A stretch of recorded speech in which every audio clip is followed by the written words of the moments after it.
Oke, sekarang kita jalankan kembali Microsoft Excel melalui tombol Start, Program, kemudian sini.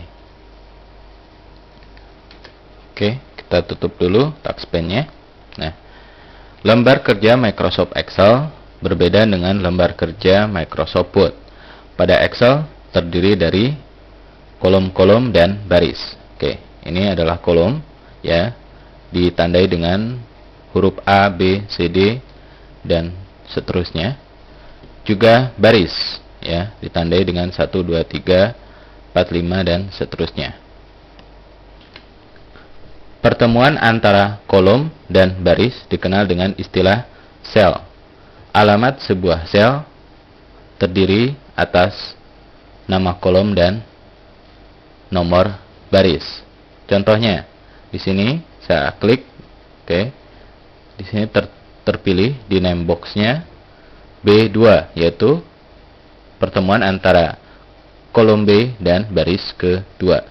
Oke, untuk memindah penyeleksian sel ini, Anda bisa mengklik pada sel yang diinginkan, atau Anda juga bisa memilih dengan menekan panah yang ada di keyboard, ya, panah atas untuk ke atas, panah kanan untuk ke kanan, oke, ke bawah dan ke kiri. Oke. Kemudian untuk menginput data pada sebuah sel, maka kita harus memilih selnya.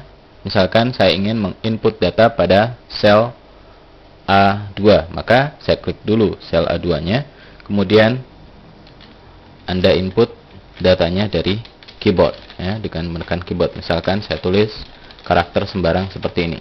Oke. Untuk mengakhirinya, Anda tekan tombol enter.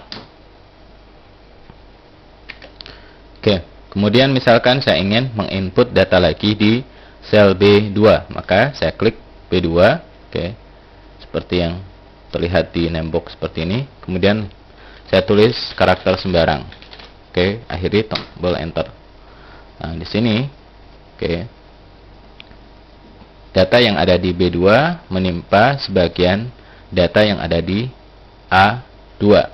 Oke, untuk kali ini Anda biarkan saja seperti ini, karena pada sesi selanjutnya kita akan belajar cara mengatur baris dan kolom. Yang jelas, data yang ada di A2 ini tidak akan hilang, ini hanya tertimpa saja. Oke.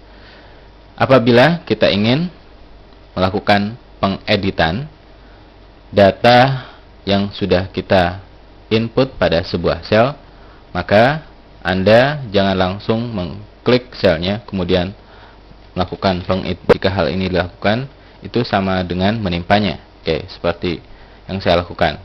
Oleh karena itu, saya tekan tombol escape untuk membatalkan. Jadi bukan dengan menekan tombol enter, karena kalau tombol enter tadi akan langsung menimpa data yang sudah ada.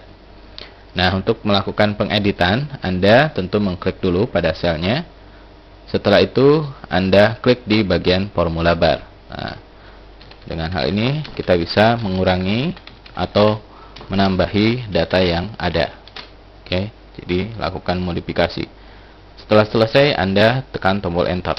Oke, begitupun apa yang saya lakukan pada A2. Oke, saya hapus misalkan seperti ini. Oke, misalkan untuk selanjutnya saya enter lagi, saya isi data sembarang seperti ini. Ini hanya untuk contoh saja.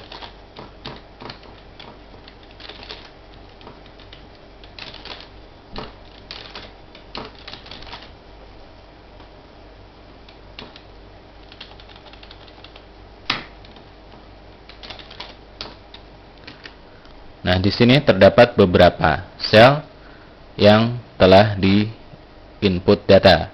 Apabila saya ingin memblok keseluruhan isi sel tersebut, maka saya lakukan drag and drop. Nah, hasilnya seperti ini. Oke. Untuk menghilangkan pemblokan, klik di tempat yang kosong. Oke. Apabila di sini telah saya blok, maka daerah yang terblok ini dikenal dengan istilah range. Jadi, alamat sebuah range biasanya mulai dari sel di pojok kiri atas hingga sel di pojok kanan bawah. Oke, jadi ini adalah A2, oke, titik 2 C5. Oke, jadi apabila Anda nanti mendengar istilah range pada Microsoft Excel, itu adalah kumpulan dari sel-sel. Jadi, jika selanjutnya Anda mendengar istilah range, itu berarti kumpulan dari beberapa sel.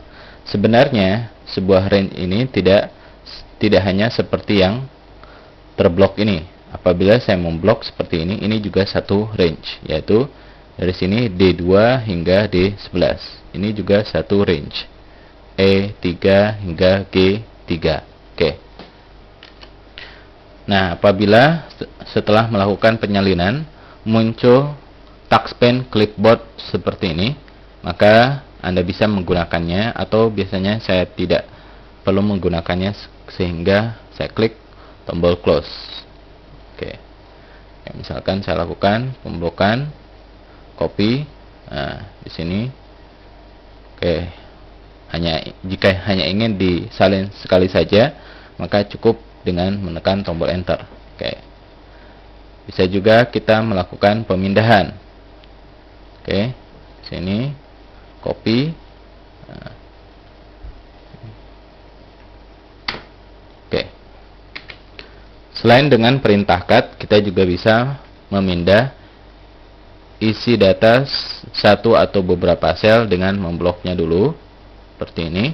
Kemudian ketika pointer mouse berubah menjadi anak panah 4 arah seperti ini, oke, jadi letakkan di pinggir daerah yang terblok, kemudian lakukan drag and drop. Oke, seperti ini. Oke. Ini juga. Oke, jadilah itu cara menginput dan mengedit data pada Microsoft Excel. Oke, kali ini saya blok semua data yang telah saya input tadi, kemudian tekan tombol delete untuk menghapusnya. Oke, selanjutnya kita akan melakukan penginputan data seperti ini. Oke.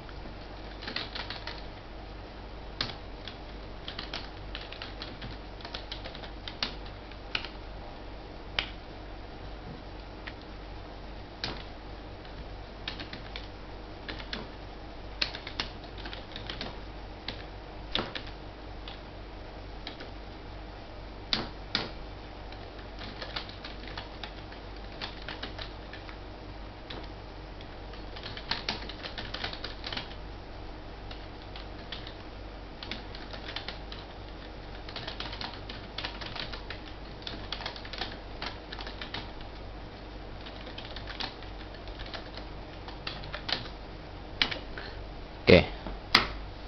Alhamdulillah kita telah belajar bagaimana cara menginput dan mengedit data pada Microsoft Excel. Oke, untuk kali ini pelajaran selesai, dan file yang sedang saya gunakan ini akan saya pakai lagi di sesi selanjutnya. Jadi Anda jangan dulu menutup atau menghapusnya, biarkan seperti ini.